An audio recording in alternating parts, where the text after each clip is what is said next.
Olá, pessoal! Estamos aqui na nossa aula de número 49. A nossa disciplina está encerrando, está chegando no fim. Porém, a gente ainda tem alguns conteúdos para a gente trabalhar. Nós falamos na aula anterior sobre as leis da radioatividade, lembram? Explicamos que a radioatividade é um fenômeno natural, ou seja, ela não foi criada pelo homem. Falamos o que é radiação e o que é radioatividade, lembram lá? E também falamos das leis de Soddy, né? Onde a gente viu como que ocorre o decaimento radioativo nas emissões do tipo alfa e do tipo beta. Por que somente dessas duas? Porque quando a gente fala em decaimento radioativo, nós estamos falando da emissão de partículas, né? Quando um núcleo radioativo, ele emite partículas, que é a radiação, e aí ele vai perdendo massa. Como a radiação gama, ela não emite partículas, e sim ondas eletromagnéticas, ela não sofre o mesmo decaimento do que as radiações alfa e beta. E hoje a gente vai falar exclusivamente sobre isso, sobre o decaimento radioativo. Vamos lá? Então, nós estamos aqui na segunda parte da lei da radioatividade e nós vamos falar sobre cinética do decaimento radioativo.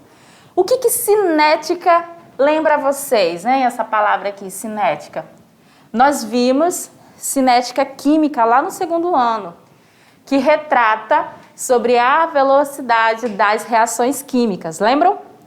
Então, se nós vamos falar de cinética do decaimento radioativo, lembre-se que nós vamos falar da velocidade com a qual esse decaimento vai ocorrer. Sempre que um átomo radioativo ele emite radiação, ele vai estar perdendo massa. E nós temos dentro do estudo da radioatividade o quantitativo, né, estudada a quantidade de massa que um átomo radioativo vai perder até que ele deixe de ser radioativo. O átomo não vai deixar de existir, viu, pessoal? Não. Ele apenas vai perder a capacidade de emitir partículas do seu núcleo. E aí nós dizemos que ele fica estável. Porque os átomos que têm essa capacidade de emitir radiação, eles são considerados átomos instáveis.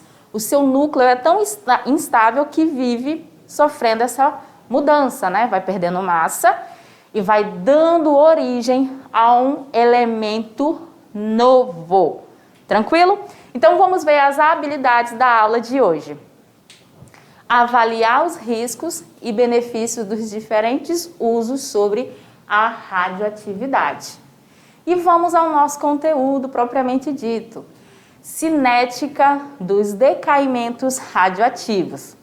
Bom, essa parte da cinética, ela vai ser o estudo da velocidade com que ocorre a desintegração radioativa de um grupo de átomos de certos isótopos. Isso por meio da emissão das radiações alfa e das radiações beta. Lembrando que se eu estou falando de desintegração, o nosso átomo radioativo está perdendo massa. O decaimento ele só é estudado nas radiações alfa e beta, porque as radiações gama não emitem partículas.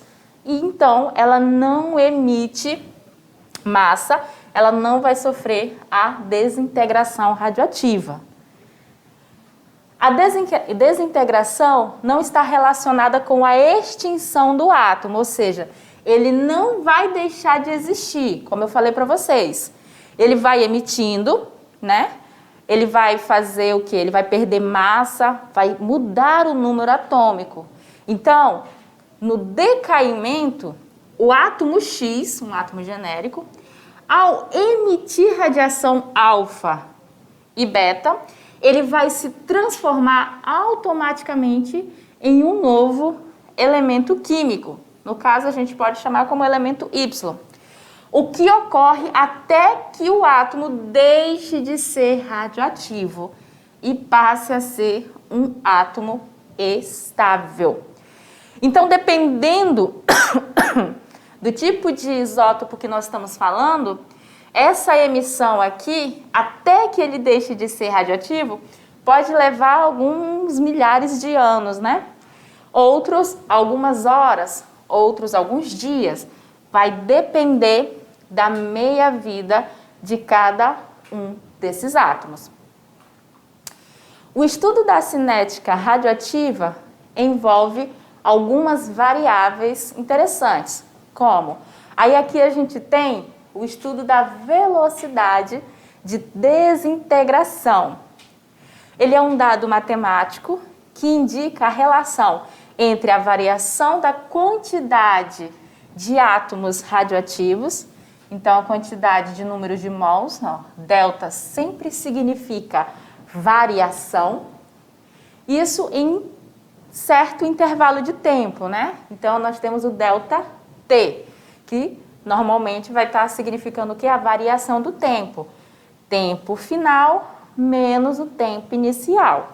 Então, o que é N? N é o número de átomos que nós vamos ter no final da nossa emissão. Tá aqui, ó. N0, ele é o número de átomos que nós tínhamos no início do processo.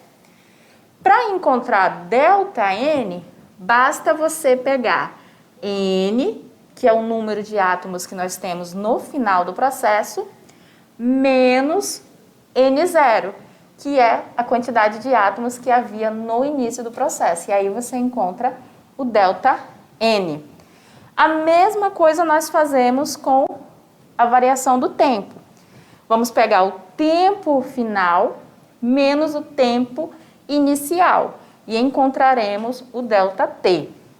Depois de encontrar o valor de ΔN e do ΔT, a gente joga na fórmula da velocidade de desintegração, que é essa fórmula aqui, ó. Velocidade vai ser igual a variação do número de átomos dividido pela variação do tempo. E aí a gente encontra a velocidade de desintegração de um átomo. Tipos de radiações envolvidas na desintegração radioativa. Aí a gente tem a radiação alfa, né? Que nós vimos já um pouquinho sobre ela na nossa aula passada. Ela é composta por 2 prótons e 2 nêutrons. Sempre composta por 2 prótons e 2 nêutrons. Então, quando um átomo emite a radiação alfa, o seu número de massa diminui em 4 unidades. Isso por quê? Vamos lembrar lá dos nossos modelos atômicos, quando a gente começa a estudar as teorias atomicistas, né? Nós sabemos que o átomo ele é formado por 3 partículas fundamentais: o elétron, os prótons e os nêutrons. A gente já falou isso na aula passada. No núcleo do átomo encontram-se os prótons e os nêutrons.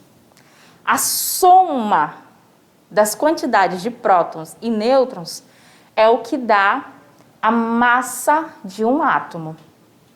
A massa do elétron ela é desprezível, porque ela é muito pequena. Então, se o nosso átomo perde 2 prótons e perde 2 nêutrons, significa que na massa total daquele átomo, ele perdeu 4 unidades, tá?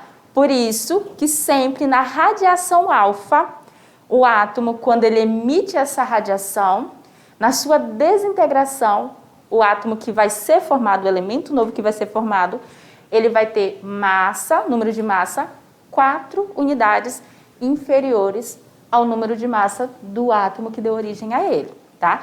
Isso na radiação alfa. Tranquilo? Então vamos continuar lá na nossa aula. A radiação alfa ela apresenta as seguintes características. Ela tem um número de massa igual a 4, porque é a somatória de 2 prótons e 2 nêutrons. Ela apresenta um número atômico igual a 2. Isso significa que quando o átomo emitir a radiação alfa, o seu número atômico vai reduzir em 2 unidades. O que mais? Ela desloca-se pelo ar com cerca de 10% da velocidade da luz. E apresenta um baixo poder de penetração na matéria. A gente viu que até uma folha de papel consegue conter a radiação alfa, né? Já na desintegração da radiação beta, o que nós temos como característica? Ela é formada por um elétron, né?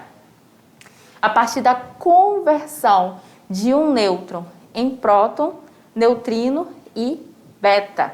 Ela apresenta as seguintes características: um poder de penetração na matéria intermediário, ela tem maior poder de penetração que a alfa, porém menor que a gama.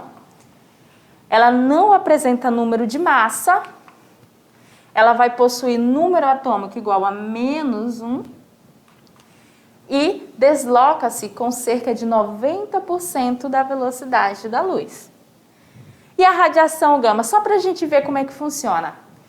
A onda eletromagnética originada a partir das radiações alfa e beta do núcleo de um átomo, sendo por isso uma radiação não formada por partículas. Essa daqui é a radiação gama. Ela apresenta as seguintes características: tem maior poder de penetração na matéria, maior que a alfa e maior que a beta. Não apresenta nem número de massa, nem número atômico. Por quê? Porque ela não tem partículas, né? Elas são ondas eletromagnéticas. Desloca-se pelo ar com cerca de 100% da velocidade da luz. A gente vai estudar o decaimento radioativo dela? Não. Por quê? Porque como ela não perde nem massa, nem número atômico, a gente não tem o decaimento radioativo que nós temos nas radiações alfa e nas radiações beta. Aqui é só para a gente ver a diferença entre elas. Em relação à desintegração, do decaimento alfa, olha só, essa daqui ela está de acordo com a primeira lei de Soddy. Olha o que vai acontecer.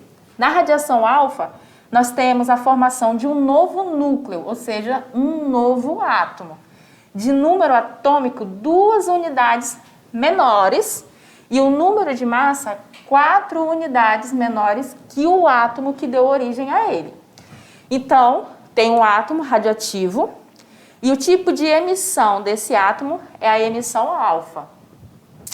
Quando ele emite essa radiação, o número atômico dele vai diminuir 2 unidades e o número de massa vai diminuir em 4 unidades. Isso porque ele está perdendo partículas. Já na emissão beta, ou no decaimento beta, vai ocorrer segundo a segunda lei de Soddy. Aí aqui nós temos que na radiação beta forma-se um novo núcleo, ou seja, também vai ocorrer a formação de um novo átomo, de número atômico 1 unidade maior que o número de massa, né, do mesmo que deu origem a ele, né, o átomo que lhe deu origem. E ao decaimento beta, o gama, perdão. No gama, olha só, vai permanecer da mesma forma, ou seja, com o mesmo número de prótons, o número atômico, e o mesmo número de nêutrons, que somando prótons com nêutrons, daria o mesmo número de massa. Então aqui nós não temos a perca de matéria, ele não vai se desintegrar. Talvez por isso o seu poder de penetração é bem maior que as 2 radiações anteriores. E a meia-vida? Bom, se a gente está falando de decaimento radioativo, nós temos que falar necessariamente da meia-vida. Talvez você já tenha escutado isso em algum noticiário ou algum artigo, em alguma aula mesmo. O que vem ser a meia-vida? Ela também é conhecida como o período de semidesintegração.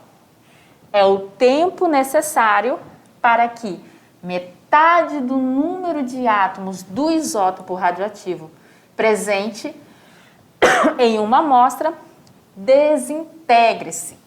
Então, a meia-vida ela vai ser o tempo necessário para a desintegração da metade dos números de átomos do isótopo, tá? Se desintegrar. Ela consiste na comparação dos diferentes decaimentos dos diferentes nucleídeos, que acontece em tempos definidos e característicos. Esse parâmetro é de fundamental importância para o uso e descarte de material radioativo. Por quê? Porque através do estudo da meia-vida, consegue-se prever durante quanto tempo um material radioativo vai estar emitindo radiação. E aí, dependendo do tipo de material, pode-se estocar ele durante algum período de tempo, até que ele deixe de ser radioativo e possa ser descartado sem causar nenhum tipo de acidente.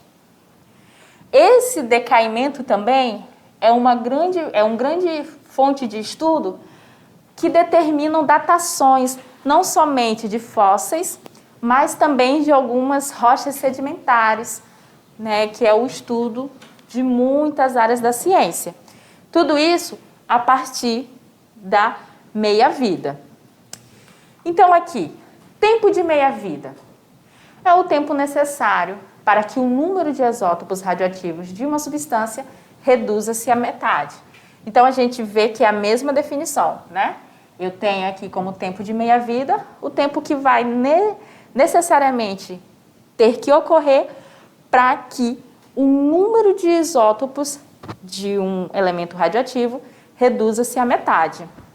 O que é interessante aqui, pessoal, é que sempre que um núcleo radioativo emite radiação, a sua massa é reduzida pela metade.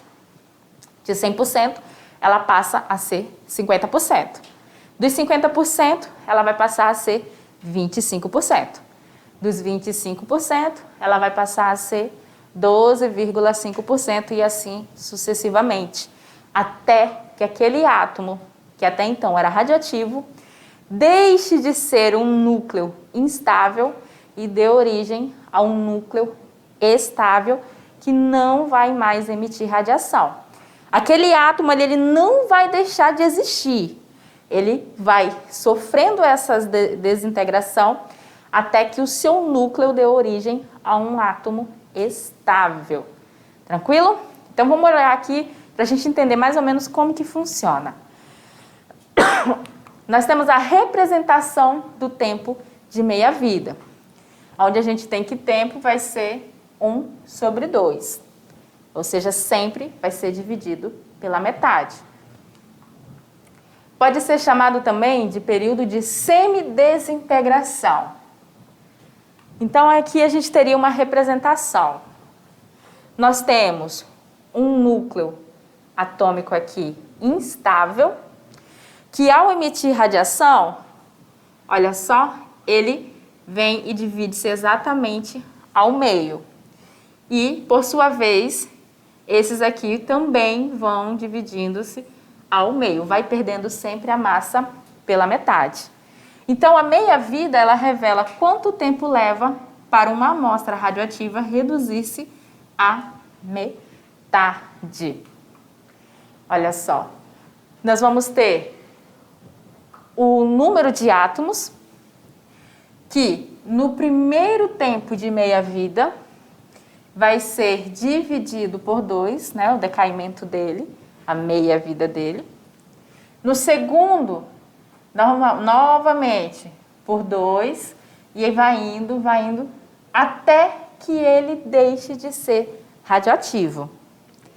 Quando a massa de um isótopo radioativo se reduz à metade, também se reduzem à metade o número de átomos, a quantidade em mols e a atividade radioativa desse radioisótopo.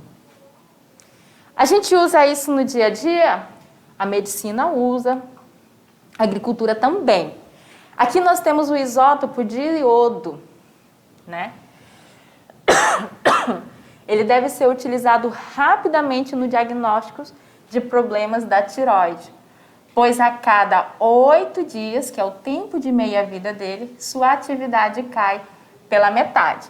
Então, você adquiriu o isótopo de iodo, né? O isótopo 131.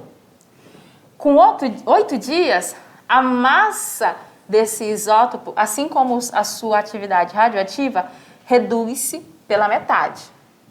Quando passar mais 8 dias, aquela massa restante, aquela atividade radioativa restante vai reduzir-se pela metade novamente.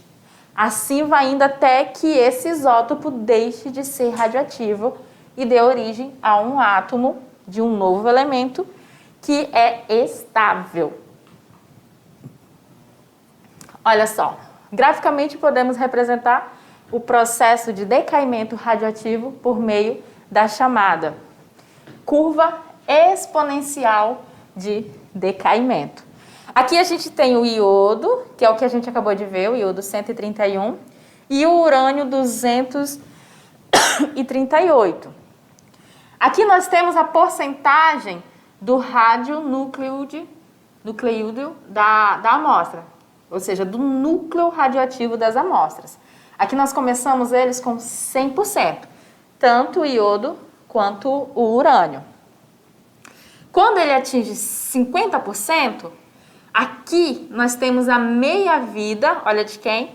Do nosso urânio. É a primeira meia-vida dele, que vai ocorrer para o urânio há cerca de 4,5 bilhões de anos e para o iodo vai ocorrer com 8 dias. A segunda meia-vida deles, olha só, quando a massa de núcleos radioativos dele cai, mais outra metade, ou seja, de 50% agora vem para 25%, para o urânio vai ocorrer com 9 bilhões de anos. Para o iodo, com 16 dias. A terceira meia-vida, que é onde a gente vai ter apenas 12,5% de massa, vai ocorrer aqui, ó. Terceira meia-vida, ó, aonde o iodo vai ter se passado 24 dias e para o urânio 13,5 bilhões de anos. Então, a partir desse estudo da meia-vida, há um certo controle em relação aos isótopos radioativos que são trabalhados nas indústrias. Não só na medicina, não só nas indústrias de fabricação, mas também na agricultura. E esse controle serve para evitar acidentes radioativos, né? Na nossa próxima aula a gente vai ver alguns dos maiores acidentes que já ocorreram com radiação e aí você vai conseguir entender a importância desses estudos. E o urânio? Bom, através do estudo da radiação de urânio, foi possível determinar a data não só da existência do nosso planeta, como também da existência de algumas rochas sedimentares que nós temos na costa terrestre. Vocês observem aqui que o nosso urânio, ele demora muito tempo para sofrer o decaimento dele de meia-vida.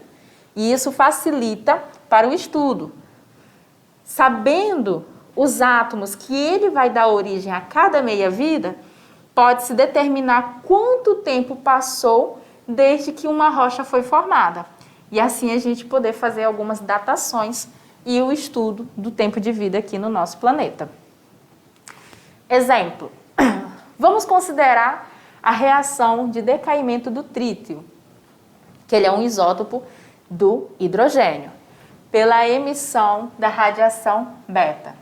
O trítio, gente, ele vai ser o isótopo do hidrogênio, onde a massa do hidrogênio é igual a 3, tá? Ó, igual a 3. O hidrogênio, nós sabemos que ele tem um elétron e um próton, né? Então, ali, ele vai ter a massa dele igual a 1. Quando a gente tem esse isótopo, ele é um isótopo radioativo. O que vai acontecer? Ele vai fazer a emissão da sua radiação do tipo beta. Se é do tipo beta, o que vai acontecer com o número atômico dele? Vai elevar uma unidade. Então, se o número atômico dele é 1, do hidrogênio é 1, porque ele tem só um próton, e o número atômico dele vai virar o número atômico igual a 2, então, esse trítio, ele vai dar origem ao hélio. O hélio é um elemento químico, segundo elemento da tabela periódica, de número atômico 2. Então, o decaimento radioativo do isótopo de hidrogênio dá origem ao elemento hélio. Sabendo-se que o tempo de meia-vida desses isótopos é de 12 anos e que existem 10 miligramas de trítio, aí ele vem. A pergunta é, qual será o tempo necessário para que só existam 2,5 miligramas? Então, eu tenho 10 miligramas. Quando se passar 12 anos, essa massa aqui do trítio vai reduzir-se pela metade. Então, de 10 com 12 anos vai ter 5 miligramas. E aí ele quer que você diga quanto tempo vai ser necessário para que esses 10 se tornem 2,5 miligramas. Aí vem aqui, ó. Tempo em anos. No primeiro momento, o tempo vai ser igual a 0. Nós temos qual a massa do trítio? 10 miligramas. Na primeira meia-vida, que vai ocorrer com 12 anos, essa massa vai se reduzir pela metade e vai passar a ser 5 miligramas. Na segunda meia-vida, ou seja, vamos se passar aqui, ó, mais 12 anos. 12 com 12, 24 no total. Essa massa aqui, que é igual a 5, ela vai sofrer um novo decaimento. Ela vai ser dividida ao meio, ela vai perder metade dessa massa. E aí vai dar origem a 2,5 miligramas. Então, para que 10 miligramas de trítio tornam-se 2,5 miligramas, eu vou precisar de quanto tempo? De 24 anos. Esse é o estudo do decaimento radioativo. Olha só aqui, ó, o estudo do decaimento do trítio. Aqui a gente tem um gráfico que representa o decaimento dele. A massa, que era 10 miligramas, aqui, ó, de 10 para 5, ele sofre a primeira meia-vida dele. De 5 para 2,5, a segunda. De 2,5 para 1,5 é a terceira. E de 1,5 para 0,625 é a quarta meia-vida dele. Cada meia-vida dessa ocorre há 12 anos. Então, a primeira se passaram 12 anos. Na segunda, 24 anos. Na terceira, 36 anos. E aqui, ó, na última, digamos assim, passaram-se 48 anos. Esse aqui é o decaimento do nosso isótopo de hidrogênio, do trítio. Tempos de meia-vida de alguns nucleídeos radioativos.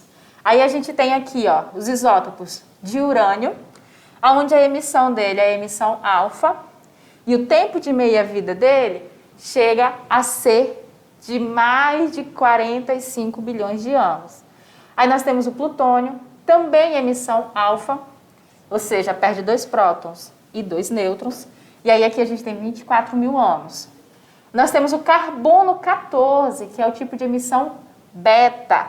Ele vai sempre aumentar uma unidade o seu número atômico. E aqui, o tempo de meia-vida dele é de 5.700 anos. O trítio, emissão beta, aumenta uma unidade o seu número atômico, 12,3 anos. Aí vem o cobalto, também emissão beta, 5,3 anos. O iodo que a gente viu, 8 dias. Então, esse daqui são alguns dos tempos de meia-vidas dos núcleos radioativos que a gente conhece. E esse estudo tem sido de muita importância para o desenvolvimento tecnológico. Mas agora que a gente já viu alguns tempos de meia-vida, vamos lá para o nosso Aprender Fazendo? No nosso Aprender Fazendo aqui, a gente selecionou alguns exemplos que trabalham certamente o que nós já vimos na aula, né? Então, se nós estamos falando de tempos de meia-vida e decaimento radioativo, nós vamos trabalhar exatamente isso nos nossos exemplos. Aqui, ele está falando de um isótopo de massa igual a 201, e ele é um isótopo radioativo utilizado na forma do cloreto de tálio. Aqui, ó, a forma que ele é utilizado. Para diagnósticos do funcionamento do coração. Sua meia-vida é de 73 horas. Aproximadamente 3 dias. Certo hospital possui 20 gramas deste isótopo de tálio. Sua massa em gramas após 9 dias será igual a... Então, o que ele quer? Ele tem 20 gramas aqui. Quando passa-se aproximadamente 3 dias, essa massa vai ser reduzida pela metade.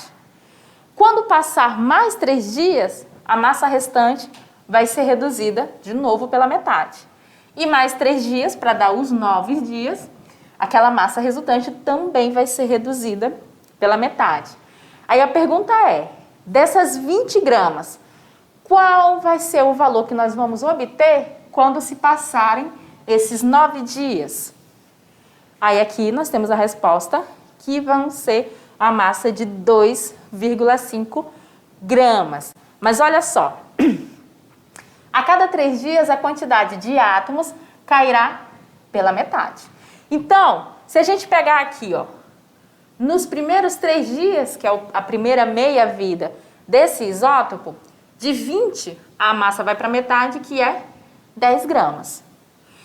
No segundo tempo de meia-vida, ou seja, passando-se mais 3 dias, aqui já foram um total de 6, de 10 nós vamos ter 5 gramas. Com mais 3 dias, que aí a gente chega ao tempo de 9 dias. De 5, a massa vai passar a ser a metade, que é 2,5 gramas. Então, nós temos aqui que, para atingir, quando se passarem os 9 dias, vão ter se decorrido 2 meias-vidas, né? Olha só, daqui para cá é a primeira, passam-se 3 dias, aqui. Daqui para cá é a segunda, passam mais 3 dias, então são 3 meia-vidas, corrigindo. 3 meia-vida. Qual vai ser a massa? Vai ser a massa de 2,5 gramas. Então, dá para ter um controle de quanto tempo você teria essa substância disponível para uso. Então, seria um uso rápido, né? Passando-se aí os 9 dias, você já não vai ter a mesma quantidade e nem a mesma eficácia da radiação necessária para esse diagnóstico. E vamos mais um exemplo. Exemplo número 2. Quantas meias-vidas devem transcorrer para que 93,75% de um certo radionuclídeo sofra decaimento nuclear? Então, ele quer saber quantas meia-vidas devem ocorrer para que a gente tenha um decaimento de 93,75%. Como que a gente vai fazer esse esquema aqui? Nós vamos observar o seguinte. No início, nós temos 100% do nosso isótopo radioativo, do nosso radionuclídeo. Quando se decorrer a primeira meia-vida, nós temos o quê? 50%, né? Depois, 25%. Depois, 12,5%. Nessa daqui, ele vai restar apenas 6,25% do isótopo que nós tínhamos do início. Se você pegar essa porcentagem aqui e somar com esse valor aqui, ele vai dar exatamente 100%.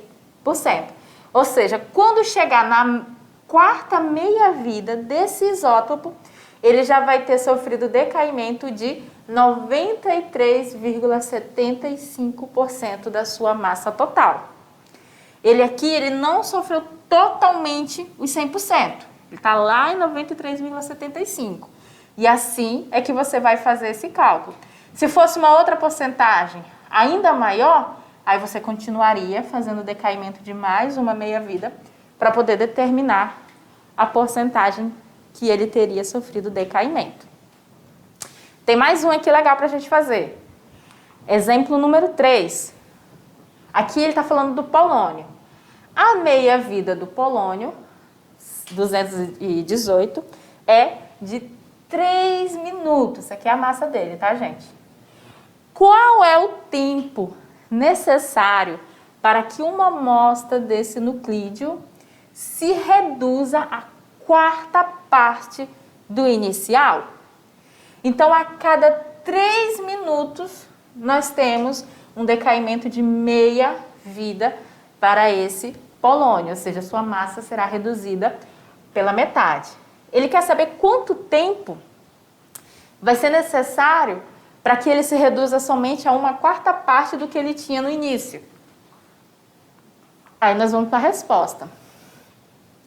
Partindo-se inicialmente de 1, ou seja, você tem 1 inteiro, após uma meia-vida, nós teremos 1 sobre 2, certo? E após outra meia-vida, nós teremos 1 sobre 4. Isso significa que a quarta parte dele vai ocorrer após quanto tempo? Aí a gente vem aqui, ó. Se é 3 minutos, na primeira nós teremos os 3 minutos, ele vai ser 1 sobre 2. E na segunda ele vai ser 1 sobre 4. Então aqui, ó, a quarta parte. Então vão ter se passado o tempo igual a 6 minutos. Quando se passarem 6 minutos, a massa que a gente vai ter aqui, ela vai ser 1/4 do que nós tínhamos no início do processo. E assim a gente consegue resolver essa questão. Então vamos lá, pensa aqui. A gente está partindo de um princípio que eu estou dizendo que a massa inteira que eu tenho no início do meu processo é igual a 1 inteiro. Né? Ele quer saber quanto tempo vai ser necessário para que essa massa inicial seja apenas uma quarta parte, 1 sobre 4. Então, se eu sei que quando ocorre uma meia-vida, eu vou ter sempre a massa do meu átomo dividido pela metade, então eu tenho 1 sobre 2. Quando ocorrer outra meia-vida, é como se eu tivesse o quê? Se vai ter de novo 1 sobre 2, eu vou ter como se fosse 1 sobre 4. Então, quando se passaram aqui 2 meias-vidas, eu tenho 1 sobre 4. Como ele quer saber tempo, e ele já deu que cada meia-vida é de 3 minutos, aí você vai simplesmente observar que passaram-se 2 meia-vidas. Se cada uma é 3 minutos, isso diz logo que o tempo total para ele se transformar em 1/4 da massa inicial vai ser o tempo de 6 minutos. E assim, a gente vai encerrando essa primeira parte da nossa aula de hoje. Lembrando que a gente ainda tem a revisão e já a atividade. Então, você já vai preparado que a atividade dessa aula vai ser mais ou menos igual aos exemplos que nós vimos aqui durante a aula, tá bom, pessoal? E a gente se vê já já.